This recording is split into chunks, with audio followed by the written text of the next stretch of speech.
Ao que está assentado sobre o trono e ao Cordeiro sejam tributadas ações de graças e honra e glória e poder por todos os séculos. Missão Evangélica Boas Novas. Programa Boas Novas. O que jamais passou pela mente de pessoa alguma em toda a história do gênero humano, salvação eterna, vida eterna de graça, sem participação humana nenhuma, é o que pregamos, porque é isso que significa o Evangelho da Graça do Senhor Jesus.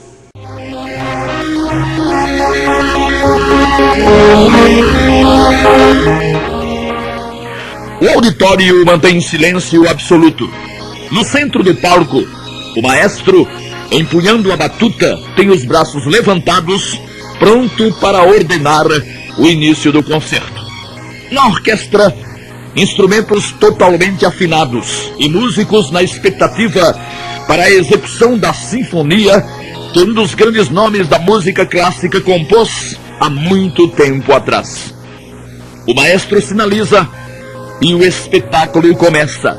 Embevecida, a plateia que aprendeu a apreciar o que de melhor existe em matéria de música, ouve e se delicia com a sincronia existente entre os tantos e diferentes instrumentos e com a harmonia que enche o recinto. Cada coisa no seu devido lugar. Cada nota dada no tempo certo e na tonalidade que a partitura indica. Não existe um senão sequer. A sincronia é mesmo perfeita. Os metais atacam, as cordas respondem e ambos desenvolvem o tema proposto sem jamais se desentenderem. Assim funciona uma orquestra sinfônica. As funções são múltiplas. Cada setor tem a seu cargo uma sequência da obra. Tímpanos, trompetes, trompas, oboés, fagotes, violinos, violoncelos e outros mais fazem exatamente o que está proposto na partitura. Tudo perfeito. Não há o que consertar no concerto. E estamos falando de algo que dependeu do compositor e que depende dos músicos, homens e mulheres, que nesse caso, na composição e na execução, se mostram perfeitos e são perfeitos. Qualquer ouvido um pouco mais educado é capaz de perceber a existência de sincronia e de harmonia em uma peça musical. Os apreciadores da música clássica educaram seus ouvidos e seu espírito para tal música e frequentemente se emocionam até as lágrimas, chegando ao êxtase total. Só que esses mesmos, quando se trata de apreciarem o ajustamento existente no plano de Deus para a salvação de homens, dão uma de loucos, de desentendidos. Fazem de conta que não percebem ou não querem mesmo perceber. Nada há de errado em emocionar-se alguém na apreciação de uma sinfonia, de uma suíte, de uma sonata. São belíssimas demonstrações da mais pura arte que gênios fantásticos conseguiram colocar em partituras.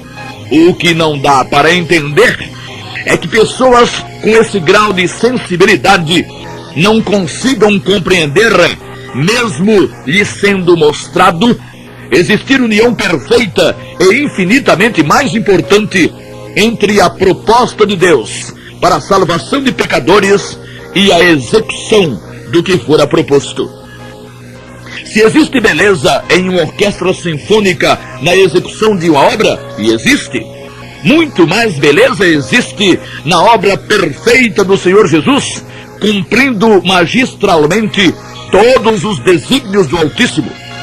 Mas quantos têm apreciado a beleza da obra realizada pelo Salvador? Não se sabe de ninguém que tenha tentado intervir em pleno concerto de uma grande orquestra sinfônica sob o argumento de tentar melhorar o seu desempenho. E se alguém resolvesse assim agir, seria repelido de modo veemente por todos os demais. Não se sabe de nada parecido, por constituir tal atitude coisa absolutamente ridícula. Melhorar o que é perfeito é impossível. E não reconhecer perfeição naquilo que é perfeito é falta de competência. Só que é exatamente isso o que vivem fazendo com o plano de Deus e com a obra do Senhor Jesus. O que já apareceu de gente, apareceu e aparece, com propostas as mais esquisitas para tornar a salvação de pecadores mais firme, com mais consistência e mais digna de confiança, é de assombrar. E quanto mais o tempo avança, mais malucos aparecem com mais propostas. E isso tem feito um bem tremendo para os movimentos que assim crescem e se sobressaem no comércio da fé. Só que essa festa tem os dias contados. Quem quer que não tenha dado ao sangue do Senhor Jesus o valor que lhe é correspondente, cuide-se. Quem fala em nome de Jesus ou de Deus, pense duas vezes antes de falar.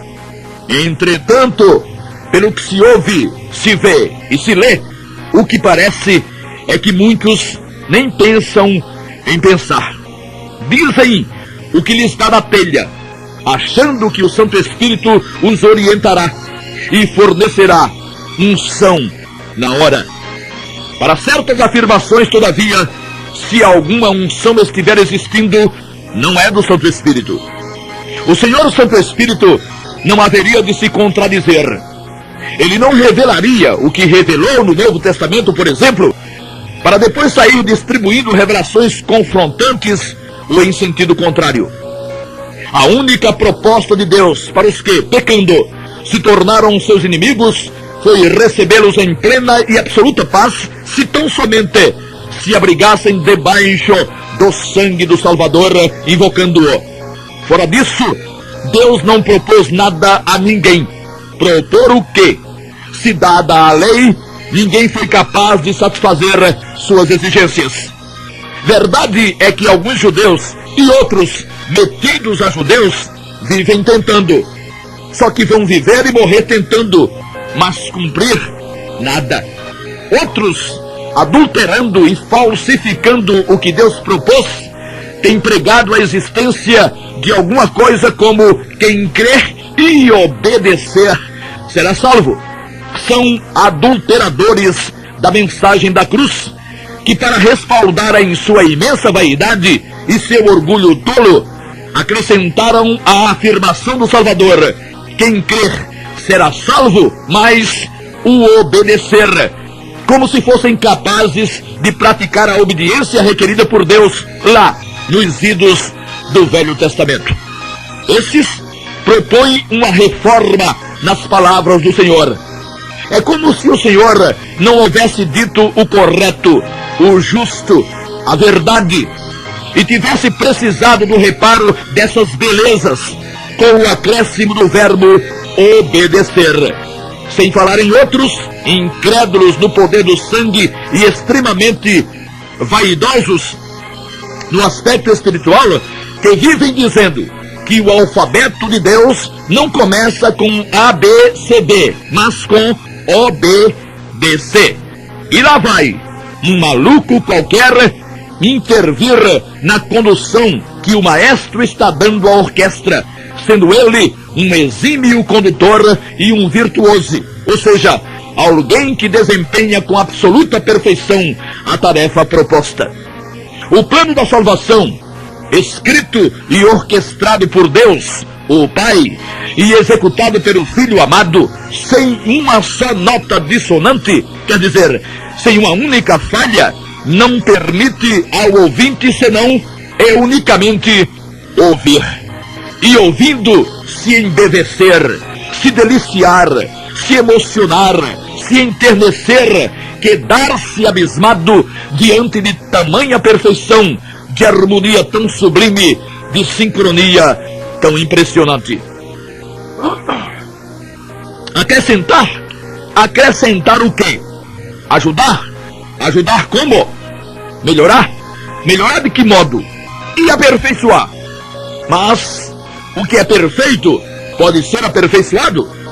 Ao homem, e ao homem que tem juízo, resta apenas e tão somente dizer sim à proposta de Deus. Sim, eu concordo que o que foi projetado e executado em favor de pecadores como eu não tem no que ser melhorado. Sim, eu concordo que não houve dissonância e nem desarmonização em uma só nota na obra executada pelo Salvador da partitura composta pelo Altíssimo. Sim, eu concordo que tudo que foi feito de forma perfeita. E concordando, invoco o nome do Filho de Deus, que foi ao mesmo tempo regente e executante. Um magnífico virtuoso que deixou o universo em suspenso e abismado, como um auditório que, de pé, aplaudisse demorada e entusiasticamente um instrumentista. O remido consciente passa a vida aplaudindo a Jesus. Que desempenho! Que perfeição! Só mesmo ele poderia e podia fazer o que por ele foi feito. Vivas a Jesus! Glória a Jesus! Louvores a Jesus! Ele merece! Sim, ele merece! Remido consciente, como diria lá a personagem, é outro papo. Remido consciente não se mete a ajudar o Salvador em algo que ninguém jamais chegou nem mesmo perto.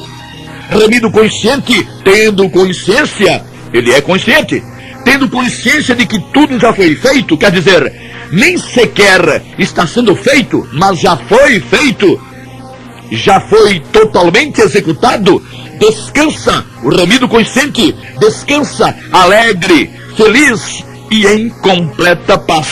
E louva, e adora, e bendiz àquele que o remiu, dizendo a todos e em todos os lugares dos benefícios extraordinariamente fantásticos do sangue remidor, à disposição de quem tiver disposição de invocar o nome do Salvador. Quem não quiser, não queira, mas ele, remido consciente, continuará consciente e continuará feliz, em paz e na mais perfeita luz. Também, como poderia deixar de ser assim? Ele já descobriu e faz tempo serem as Sagradas Escrituras a palavra de Deus aos homens. Aprendeu a discernir, aprendeu a observar os contextos, aprendeu a separar as revelações, colocando a cruz de Jesus no meio. Sabe que o que diante da cruz, o que foi feito ou foi dito ou foi escrito antes da cruz, não lhe diz respeito. Ele não está na vigência do Velho Testamento e sabe que o Velho Testamento só veio até a instituição do Novo, já que 2 testamentos ao mesmo tempo, nem no mais desmantelado ordenamento jurídico poderia acontecer, muito menos na economia do Senhor Deus.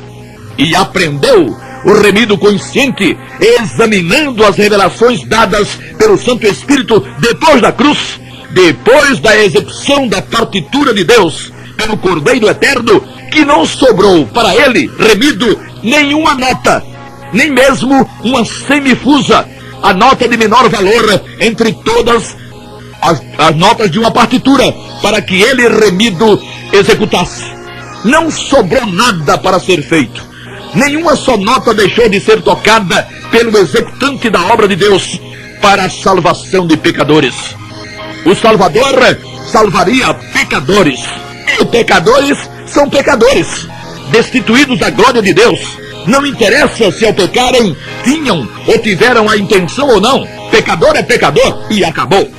Quando um pecador apela para o sangue do Senhor Jesus, invocando o seu nome, só apela para o sangue de Jesus. Quem o invoca, não interessa quantos nem quais pecados cometeu ele, ou tenha ele cometido.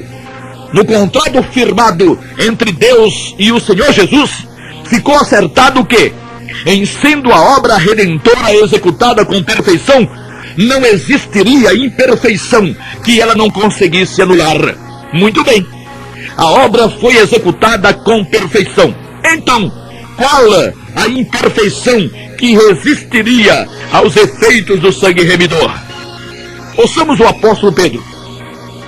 A propósito, existem pessoas que se recusam a ouvir os enunciados bíblicos sob a alegação de terem vindo à tona através de homens, como Pedro, por exemplo. mas levam a sério afirmações de Allan Kardec, de Maomé e de outros supostos mestres que teriam sido iluminados por espíritos desencarnados ou por outras entidades. O que é que vai se fazer, não é verdade? Mas ouçamos o apóstolo Pedro, ei-lo a dizer, referindo-se ao Senhor Jesus: a este dão testemunho todos os profetas, de que todos os que nele creem receberão o perdão dos pecados pelo seu nome. Atos 10:43. Que afirmação soberba! Todos os que nele creem, apenas creem, só creem. Não com esse crer com que muitos creem atualmente, quando creem no Jesus da manjedoura ou no Jesus da paixão. O Jesus da manjedoura é até chamado de Deus menino. Deus menino é o fim. E o Jesus da paixão, conhecido como Senhor morto. Quem crê assim, crê historicamente. Apenas admite o fato. E comemora o nascimento do Senhor, como comemora o dia da independência, o ano novo, etc. O crer bíblico, principalmente o crer neotestamentário, o crer de depois da cruz, é o crer confiando, descansando na coisa querida.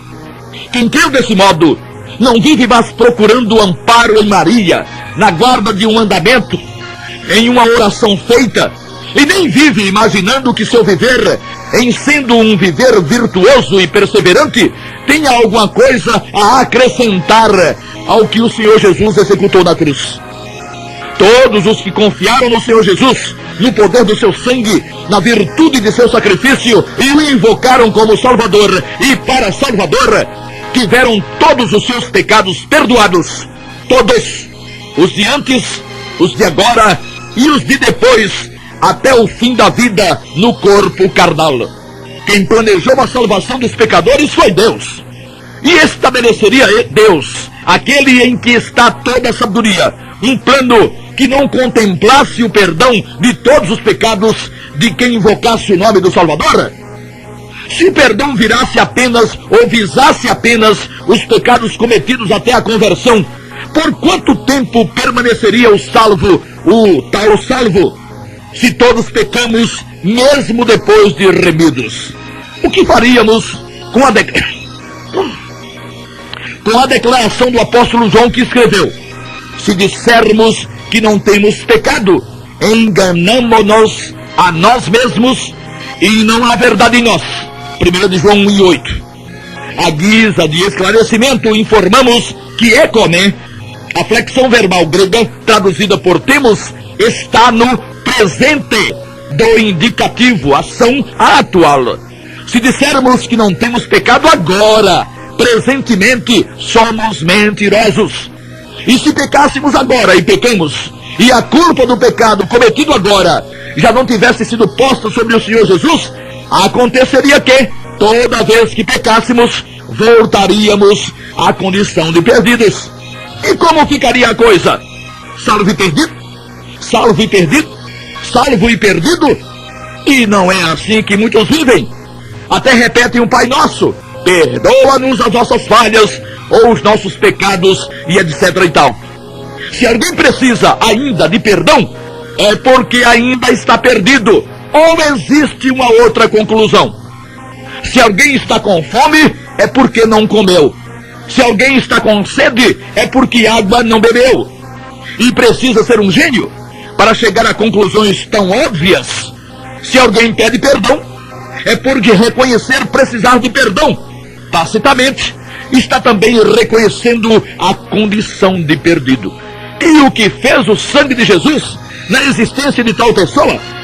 Para que serviu ter ela aceitado a Jesus, como dizem, ou invocado, apelado para o sangue, se no final das contas continuou e continua na mesma miséria de antes, precisando de perdão todo o santo dia? Jesus desafinou? Quando, onde, como? Quem pode provar? E grande testemunho teria sido o testemunho dos profetas sobre Jesus, dizendo que todos os que nele crescem receberiam o perdão dos pecados, se toda vez que alguém que nele creu voltasse a pecar, necessitasse de novo de perdão. Para cada pecado, um perdão. Seria melhor terem os profetas mantido silêncio. Para falar tolice, não vale a pena abrir a boca. O Senhor Jesus jamais deu uma nota fora do tom. No registro de Atos 22 e 16, Ananias disse a Saulo de Tarso: por que te detens? Levanta-te e batiza-te e lava os teus pecados, invocando o nome do Senhor. Não existe pecado que resista ao nome do Senhor Jesus.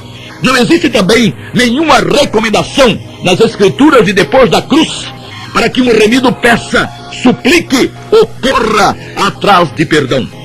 Quem planejou a salvação dos pecadores sabia que o plano precisava incluir o perdão de todos os pecados do pecador, que pecaria mesmo depois de remido, repetimos. Deus não trabalha com fantasias, e não havia o que fazer com a carne, com a natureza carnal e pecaminosa. A nova natureza implantada no espírito do remido, na invocação, dar-lhe-ia uma nova disposição quanto à forma de andar e de agir, mas no espírito, não na carne. Carne é carne. Ela tem que ser tratada na base dos meios de graça para não prevalecer. Ela não foi regenerada e nem mesmo podia sê-lo. Regenerado foi o Espírito, que recebeu o Espírito Santo como selo, penhor e batismo. A carne para nada aproveita, João 6 e 63, e na carne não habita bem algum, Romanos 7 e 18. Ninguém deve confiar na carne em circunstância alguma, e menos ainda na questão da eternidade. Aí é que não deve mesmo. E se o próprio homem não deve confiar na carne, imagine-se então Deus, que é absolutamente santo. Como planejaria o Senhor a salvação de pecadores, deixando a cargo de pecadores a manutenção dessa ou da tal salvação, vivendo eles ainda na carne? O que faria em uma orquestra sinfônica altamente afinada e com músicos competentes, um instrumento desafinado nas mãos de um inapto e incapaz? Quanto tempo duraria a salvação de alguém se tal salvação ficasse dependendo da forma de agir e de viver do cidadão lá? Só o tempo de voltar ele a falhar, coisa de minutos. Grande salvação. De fato, que coisa fantástica, que salvação supimpa, como diria lá o outro. Se a proposta de Deus tivesse sido isso, mereceria ser tratada como tratam muitos injustamente seu plano perfeito. Mereceria também tal proposta a injúria que atribuem a Jesus, quando dizem ter ele estado aqui 100% como homem e mais 100% como Deus. Estaríamos bem arranjados. Teríamos um Deus incompetente e um Salvador desonesto. Ou seria o contrário? Teríamos uma salvação que dependeria tanto do Salvador quanto do salvo. E um Salvador que, não podendo derrotar a carne, o mundo, o pecado e Satanás como homem, teria estado aqui comendo, bebendo e dormindo, mas só de mentirinha, só para tapear, porque ele seria também Deus. E Deus é Deus. Não come, não dorme, não bebe. Que belos pregadores o Senhor arranjou. Tem nada não. O que há de vir está vindo. Ou seja, o tempo da prestação de contas. Caríssimo ouvinte, sua vida é sua vida. E como será você a vivê-la pelos séculos sem fim? Seu problema é e continuará sendo seu problema. Mas também a solução está agora em suas mãos. Agora, porque daqui a pouco, não se sabe se sim, não se sabe se não, você poderá já não mais estar deste lado da existência. E então, cidadão, você não mandará mais em nada. Não poderá ir e não poderá vir, pois está voltado ou terá voltado aos domínios de Deus, de acordo com Eclesiastes 12 e 7. E se não tiver aproveitado a moleza, o mamão com açúcar do Evangelho da Graça, onde é necessário apenas invocar sincera e confiantemente o nome do Senhor Jesus, só lhe restará aguardar o juízo, que é o que inexoravelmente virá depois da morte para os incrédulos no sangue do Senhor. Hebreus 9, 27. Acha que não? Ok, vai em frente, toque a vida. Melhor será dizer, aproveite a vida. Use a carne até dar no osso, pois pelo menos você terá do que se lembrar lá na escuridão do Hades, enquanto confortavelmente aguardará o juízo final. Diferentemente disso, conscientes, os remidos, logo após o arrebatamento, passarão do gozo que já aqui desfrutam, com a certeza oriunda do poder do sangue, para o deslumbramento total da presença imediata do Salvador Jesus, seu irmão, Senhor e Deus. Quer se aproveitar da moleza, do mamão com açúcar, do evangelho da graça, que lhe oferece tudo de graça, absolutamente de graça? Então, não perca tempo. Invoque o nome do Senhor Jesus de forma sincera e confiante, e tudo será seu. Tudo aquilo que ele conquistou na vida e na morte será transferido para você na hora. O seu nada, o seu absoluto nada, transformar-se-á no tudo que Jesus representa e é. Aos remidos, graça e paz.